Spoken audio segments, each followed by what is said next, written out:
Welcome back to Between the Lines on Sports Radio 810 WHB. We have a very special guest in studio today. To my knowledge, still the only man that received a standing ovation from Dick Vitale in college basketball history. I remember that game very, very well. He's had an outstanding career in the NBA as well. Nick Collison of the Oklahoma City Thunder is here, and he's working with the Red Cross to get the word out for some tornado relief and some of the damages done in Oklahoma City. And it's always good to see you in Kansas City. But Nick, welcome to the show. This has been a tough week for your new hometown, I guess, huh? Yeah, I was actually in Kansas City when it happened, but I was watching the news, and man, it was sort of an awful situation, and the devastation is incredible.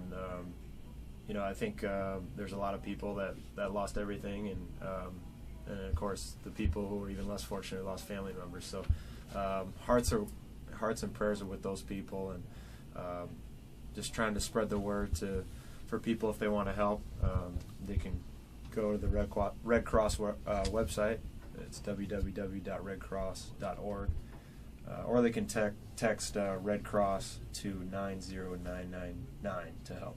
All right, so the Red Cross has this text line, and they did this with Superstorm Sandy, and they've done it with other things. I think a lot of people now know the number. You can literally take your smartphone out and text the word Red Cross, the words Red Cross, capital letters Red Cross, to 90999 to make an automatic donation to help benefit the folks in Moore, Oklahoma that are trying to recover from the tragedy of the tornado down there. Or you can visit the website redcross.org and help out that way.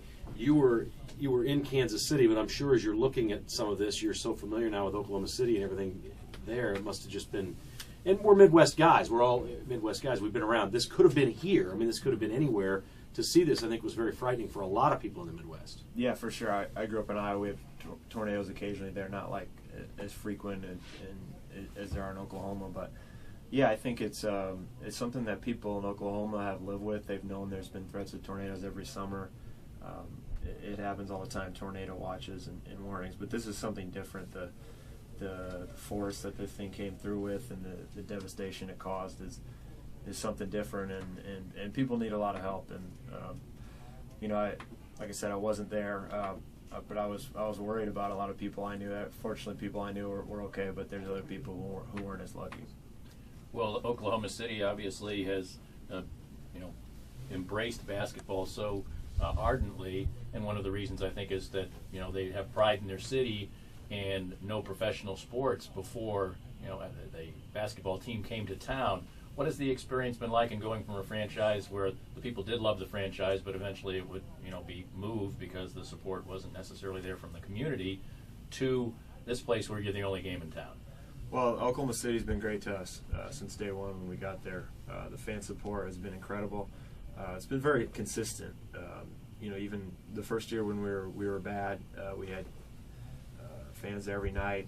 If we play a non-playoff team on a Tuesday in January, it'll be a sellout. So they're always there, and it does feel like the whole community's behind you. I mean, everywhere you go, everyone's talking about the Thunder. You see Thunder T-shirts everywhere, bumper stickers, flags, and so it really feels like the whole entire city's behind you. I don't know. It seems like 95% of people watch all the games. I know it's probably not true, but that's what it seems like when you're playing there.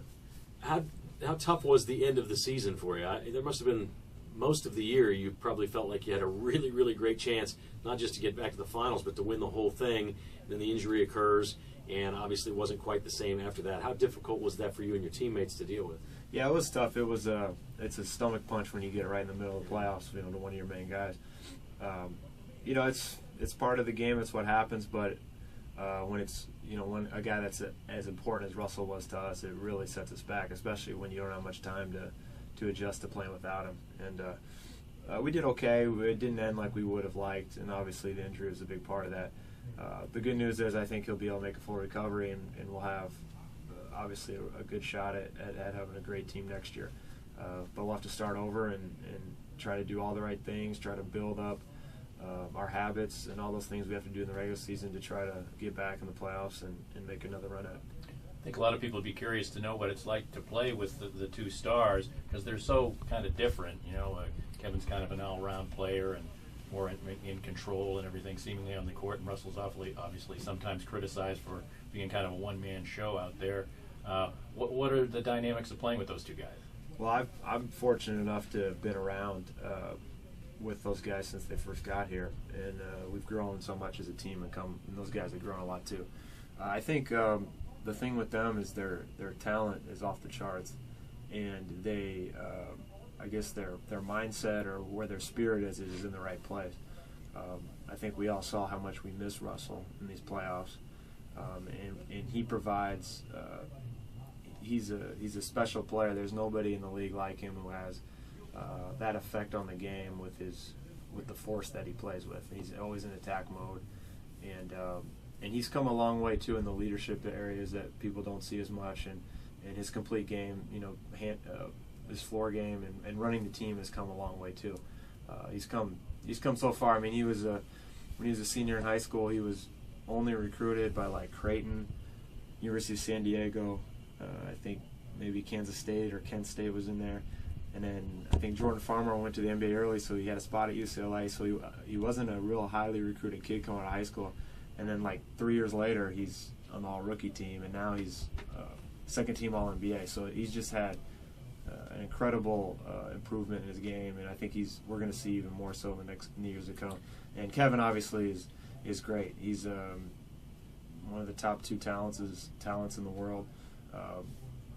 And you couldn't ask for a better teammate. He does everything the right way. And we're still growing, we're still learning, and those guys are a big part of it. Nick Collison, our guest. Nick, I've heard people describe you as a glue guy or a core guy or things like that, but you're so much more than that on this team. And I'm just curious from your perspective, how much better a player you believe you are today, and NBA careers don't last forever, but as opposed to maybe your first year, 2, 3 years in the league, how much of it is a learning process? When I see you play, you really play with savvy. I mean, you're a very smart player, and you do things that a lot of the younger guys just haven't seen before. How much of it, playing at this level, is an evolution to continue to just grow as a player, and how much does that benefit you today? That's a huge part of it. I think we're going to see it now in the draft. There's going to be guys that are going to get drafted, and some of them are going to make it, and some of them aren't. And the ones that are going to make it are the ones that are going to figure out what they can do to be effective and to bring value to a team. And those are the things that come with experience. And some guys are predisposed. They see the game a little better than others, whatever it is. But the way I see the game and how I feel out there has changed so much from when I first got in the league. Just the comfort level, the confidence, just a comfort in who I am as a player. Those things have changed a lot for me. In my first few years, you're trying to figure it out. And a lot of it, too, is what situation you get into. If you can get into a good situation in a good organization, with a defined role and it's clear what you're supposed to be doing, that can really help guys. If you look like a guy like Kawhi Leonard with San Antonio, a lot of teams passed on him, and now he's going to be a star. And he's very talented, and he deserves a lot of that credit. But also part of it is he got in a great system where his role was clearly defined, and he can practice certain shots. He knows what shots he's going to get. He knows the defensive scheme. It's clearly defined, and that makes all the difference in the world for a player. And I've found that groove here in Oklahoma City the last few years, and it's been good for me. How much is your success due to the fact that maybe some guys in your situation, a highly drafted player, lottery pick type, big star in college, big scorer in college, can embrace the fact that you're going to get some nights 3 shots in your 19 or 20 minutes that you play? How much of a transition was that for you? It's tough for a lot of guys. I think that's the thing is you're taking like most guys that come in that was the role they played, was they were a scorer, they had plays called for them, they're creating offense. When you get to the NBA, there's maybe 3 or 4 guys on the roster that they're really trying to get shots, and the rest of the guys have to figure out what else you can do to help the team win. And it's not always what you've done in the past, so it's almost a different skill set sometimes. And it's a tough adjustment for some guys, and I think the quicker you can figure out what you do and what you bring to the team, but then also continue to work on things and try to improve and maybe add some things. But I think the quicker you can see that, the better off you be. Before we let you go, we got to ask you about the Jayhawks. I don't know that Ben McLemore's going to go 1, but I think there's a scenario out there where he may. I think most people project him at 2. We're pretty sure Andrew Wiggins, who's coming into KU, is going to go number 1 next year. What advice would you have for guys, lacing it up at your alma mater and playing basketball for Bill Self as they get ready to enter this? And poor KU, they lose all their starters, and Self just goes out and gets the best player in the country. Right. It's a machine, isn't it? I know you follow it closely, as do almost anyone who played at Kansas. But your thoughts on this high-level talent that's rolling through KU right now? Well, I think it's great. I think the kids made a good choice to go there. Coach Self has been a great coach here now for 10 years, I believe, and You know, he's going to do a good job with those guys, develop them. I think they made a great choice. I think for the players, what they should think about coming in is there's so much more distraction now than even when I played, with just the social media and the amount of attention that a high school kid gets. Yeah. And they've probably already been exposed to so many things that I never was exposed to. So they have to deal with more things than we did, you know, us older guys when we were younger. And obviously I wasn't that talented like Wiggins is, but I would say to try to just focus on school basketball and try to block that stuff out and you know, just enjoy it, because it doesn't seem like it's good. It's probably not going to be too long of a run. Probably going to be a year for him at KU, but enjoy it because it's a lot of fun. How do you think McLemore will do? I He's think going to get drafted really high. high. I really like his game. I like his ability. He's a natural scorer. He has a good feel for the game. He's one of the guys that can put it on the floor and shoot, and there's not a lot of those guys. A lot of those guys can do either or. So I think for him, he's going to get into the league, and it's going to be about the work that he puts in on his game, and then, like I was saying earlier, how he sees how he can fit in, those type of things. But hopefully those guys will get into a good situation and have great careers.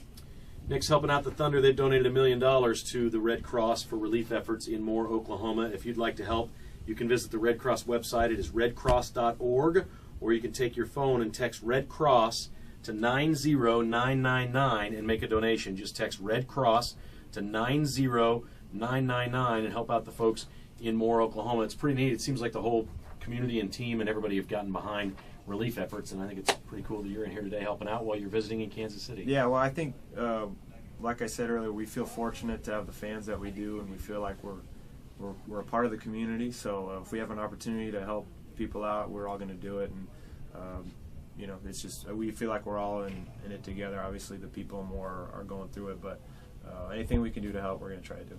Good for you. Congratulations on all your success. All right, too. thank you. Good to see you. Nick Collison, former Jayhawk, now at Oklahoma City, helping out the folks at the Red Cross to see if we can benefit the people of Moore, Oklahoma. Again, the website is redcross.org, or text Red Cross to 90999. Between the Lines continue.